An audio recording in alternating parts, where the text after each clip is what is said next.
para doon ho sa maingay na kahul na parang asong ulol, eh, gano'n rin na lang. Gawin mong advokasya na ikaw na yung mangangalkal ng basura hindi lang sa mga tumatakbong kandidato bagkos sa lahat na mga kandidato, sa lahat na mga politikong kapareho mo. Linisin mong hanay, amuyin mo. From head to toe, amuyin mo. At kung anong makita mo, ilantad mo para malinis. Para malinis ng taong bayan. Kaya lang, huwag mong gagawin sa panahon ng eleksyon na ikay tumatakbo, kulelat ka. Pagkatapos tumatakbo ka dahil tinutulak mong manok na gusto mo, na hindi ka naman kinukuha na sa pangalawa. Sino bang pinagsisilbihan mo? Taong bayan? Or sinasabi mong Don Quixote ka? You know, you make a lot, itong mga tanong lang ho natin, kung ikay lumapit doon sa taong gusto mong maging second in command, na maging busy, at tinanggihan ka, sa umpisa pa lang, akala ko ba nangangalkal ka ng baho? Hindi, naturalmente, bago mo lalapitan yung isang individual na sinasabi mong kinakalkal mo ng baho, naturalmente, dapat pinag-aralan mo, ginamit mo yung pondo mo sa pamamagitan ng iyong mga surveillance undercover specialist, mga covert operation, para malaman ang personalidad at yaman ng taong, kung sino mong didikitan. Eh bakit mo sa umpisa, dinikitan mo agad? Sasabihin mo ngayon, ay, hindi ka pa alam noon. Eng ka pala eh. Lidikit ka doon sa kandidatong lalapitan mo. Pagkatapos, sasabihin, hindi ko alam. Ngayon mo lang nalaman. Sino bang boss mo? Sino bang boss mo? Sino bang pumopondo? Yan ba'y talaga'y kusa na advokasya? Mali ka ata sa timing, bossing. Gawin mo yan pag ikay nakaupo sa Senado. Itong gawin. Let's just say it this way. Ako'y hahanga rito sa taong bumubula ang bibig sa iingay. Lahat naman sila maiingay. Pero ito lang aking sinesentro kasi he's now trying to hug the limelight. Gusto niya sa kanya lahat eh. This egotistic SOB, he wants everything right in his face. You know what I'm saying? Ito ho eh. Well, ito ho tong tao na to, nung siya ho'y naimbit na hindi ho makatingin sa mata ko. Tanong ko ho sa kanya, anong meron ka na tumatakbo ka, na akala kang pangulo, na anong tsansa mo na manalo? Sabi niya, Ben, pagkaubayan natin sa taong bayan. Okay? So, anong Okay? Halimbawa, sabi ko, pag nanalo yung ginibabo sa Senado na pinagtulungan ninyong tatlong Kengkoy, Kumang at Kolokoy, ikaw ba'y tatanggap ng pwesto bilang kabinete? Hindi. Sa sideline na lang ako. At ako'y patuloy na babantay sa kanya. Ngayon, sabi ko, paano pag nanalo yung isa ng kasalukuyan, ito ngayon issue, yung isa na nandun sa Mindanao, anong tatanggapin mo? Parang nasabi niya ata, pwede akong magtrabaho, DILG. And that was about happy hour.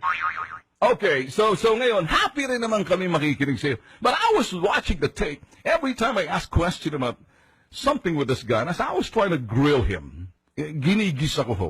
Hindi yung makatingin sa akin eh. Nakikita ko, pag ako kasi nagtatanong, habang hinuhugot ko sa aking utak, yung aking mga tatanong, kuminsan, ako ho may tendency titingin sa iyong mata. Hindi ho makatingin sa akin. Pag yung binaba ko yung tingin ko sa mata sa kanya, para hindi siya maging uneasy, biglang titingin sa akin, parang. Tapos pag bumalik ako, biglang mawawala. Ay, tinatago ka ba, bossing? Look me in the eye. Okay, mahala na lang. So, he probably understood kung anong trabaho ho ng bitag. Kami ho kasi, no nonsense. Ako ho kasi, I would believe if you're a champion, if you're championing the cause of people na mga may tinatagong yaman at may nakaw sa kaban ng bayan, karapat-dapat lang naman na gawin mo yan at gawin mong advocacy. Be a champion, exposing the truth in search for truth. You should not suppress the truth, but make sure the truth, that truth, is not a kind of truth that you will do whatever it takes. In the name of truth, wala namang problema dyan eh. Mukhang mali na ata sa timing, bossing. You're loud. Nabibingi kami sa pagiging, sabihin natin, ingay mo. Kalidad at yaman ng taong, kung sino mong didikitan. Eh bakit mo sa umpisa? Dinikitan mo agad. Sasabihin mo ngayon, ay, hindi ko pa alam noon. Eng ka pala eh. Lidikit ka doon sa kandidatong lalapitan mo. Pagkatapos, sasabihin, hindi ko alam. Ngayon mo lang nalaman. Sino bang boss mo? Sino bang boss mo? Sino bang pumupondo? Yan ba'y talaga'y kusa na advokasya? Mali ka ata sa timing, bossing. Gawin mo yan pag ikay nakaupo sa Senado. Itong gawin. Let's just say it this way. Ako'y hahanga rito sa taong bumubula ang bibig sa iingay. Ano? Lahat naman sila maiingay. Pero ito lang aking sinesentro kasi he's now trying to hug the limelight. Sa pangalawa, sino bang pinagsisilbihan mo? Taong bayan? Or sinasabi mo, Don Quixote ka? You know, you make a lot. Itong mga tanong lang ho natin. Kung ikay lumapit doon sa taong gusto mong maging second in command, na maging busy, at tinanggihan ka, sa umpisa pa lang, akala ko ba nangangalkal ka ng baho?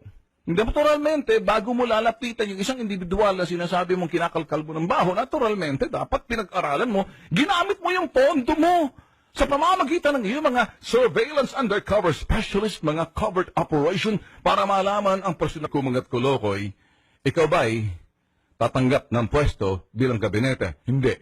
Sa sideline na lang ako, at ako'y patuloy na babantay sa kanya.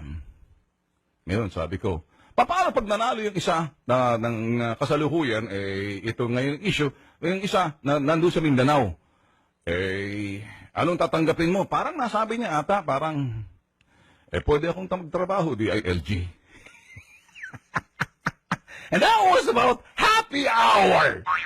Okay, so ngayon, happy rin naman kami makikinig sa'yo. But I was watching the tape. Every time I ask question about something with this guy, as I was trying to grill him, gusto niya sa kanya lahat eh. You know, this egotistic SOB, he wants everything right in his face. You know what I'm saying? Ito hoy. Well, ito ho tong tao na to, nung siya ho'y naimbit na hindi ho makatingin sa mata ko. Tanong ko ho sa kanya, anong meron ka na tumatakbo ka, na akala kang pangulo, na anong tsansa mo na manalo? Sabi niya, Ben, pagkaubayan natin sa taong bayan. Okay? So, anong Okay? Halimbawa, sabi ko, pag nanalo yung ginibabo sa Senado na pinagtulungan ninyong tatlong kengkoy, para doon ho sa maingay na kahul na parang asong ulol, gano'n rin na lang. Gawin mong advokasya na ikaw na yung mangangalkal ng basura, hindi lang sa mga tumatakbong kandidato, bagkos sa lahat na mga kandidato, sa lahat na mga politikong kapareho mo. Linisin mong hanay, amuyin mo. From head to toe, amuyin mo. At kung anong makita mo, ilantad mo para malinis. Para malinis ng taong bayan. Kaya lang, huwag mong gagawin sa panahon ng eleksyon na ikay tumatakbo. Kulelat ka. Pagkatapos tumatakbo ka dahil tinutulak mong manok na gusto mo, na hindi ka naman kinukuha na sa iba,